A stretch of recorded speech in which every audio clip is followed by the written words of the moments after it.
दोस्तों, क्या आपने कभी सोचा है कि वासना आखिर क्या है और यह हमारे ऊपर इतना हावी क्यों हो जाती है और हम इस पर कैसे नियंत्रण पा सकते हैं? आज हम इसी विषय को अच्छे से समझेंगे। पूरा वीडियो देखिएगा क्योंकि इसमें आपको इस विषय के बारे में पूरा विश्लेषण करके इस पर कैसे नियंत्रण पाया जा सकता उसके बारे में जानकारी दी जाएगी। तो चलिए शुरू करते हैं। वासना एक जटिल भावना है जिसका सामना कई व्यक्ति अपने जीवन के विभिन्न चरणों में करते हैं।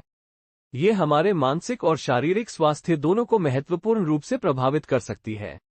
मूल रूप से वासना किसी विशेष चीज के लिए एक मजबूत आकर्षण या इच्छा को संदर्भित करती है। कई बार ये हमारी आगे बढ़ने की क्षमता में बाधा डाल सकती है, तब भी जब हम ऐसा करना चाहते हैं, और हमारे आत्मसम्मान को भी प्रभावित कर सकती है। वासना हमारे मानसिक स्वास्थ्य और आत्मसम्मान को नकारात्मक रूप से प्रभावित करने की क्षमता रखती है। ये कभी कभी हमें इच्छाओं के चक्र में इतना फंसा देती है कि हम अपने लक्ष्यों और मूल्यों पर ध्यान केंद्रित करना भूल जाते हैं। इसके अतिरिक्त ये हमारे रिश्तों या कार्य जीवन में चुनौतियों का कारण बन सकती है। वासना हमें हमारे वास्तविक स्वभाव से दूर कर सकती है और हमारे समग्र चरित्र पर प्रतिकूल प्रभाव डाल सकती है।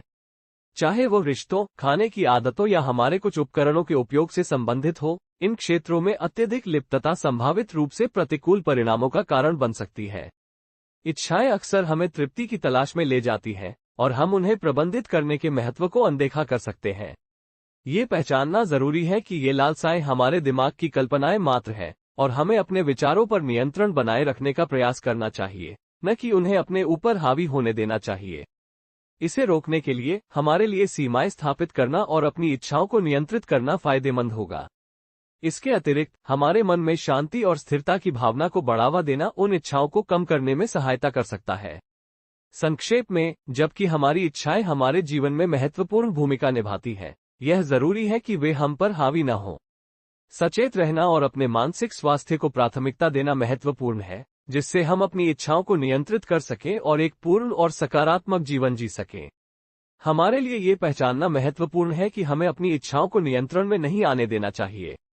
इसके बजाय हमें सत्य और ज्ञान के माध्यम से खुद को समझने का प्रयास करना चाहिए, जिससे हम अपने जीवन का अधिकतम लाभ उठा सकें।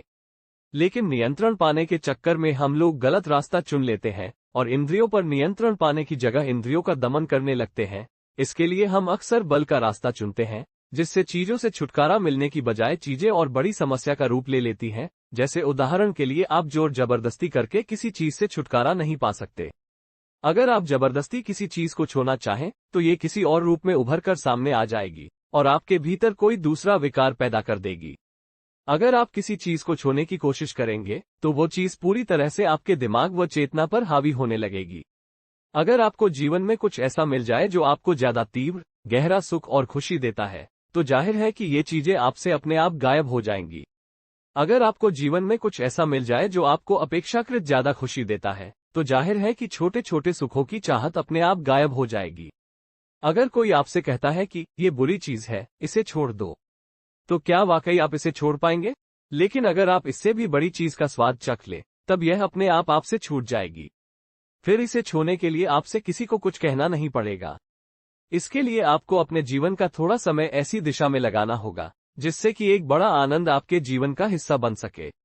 अगर आपको जीवन में अपेक्षाकृत ज्यादा आनंदित करने वाली चीज मिल जाए, तो जाहिर है कि छोटे सुख की इच्छा अपने आप ही मिट जाएगी। सबसे अच्छी बात यह होगी कि छोटे सुख की चाहत आपके कोशिश करने से नहीं मिटी, बल्कि रुचि कम हो जाने से आपने छोटे सुख को चाहना बंद कर दिया है। आपकी रुचि इसलिए कम हो गई क्योंकि अब आपने कोई बड़ी चीज खोज ली है।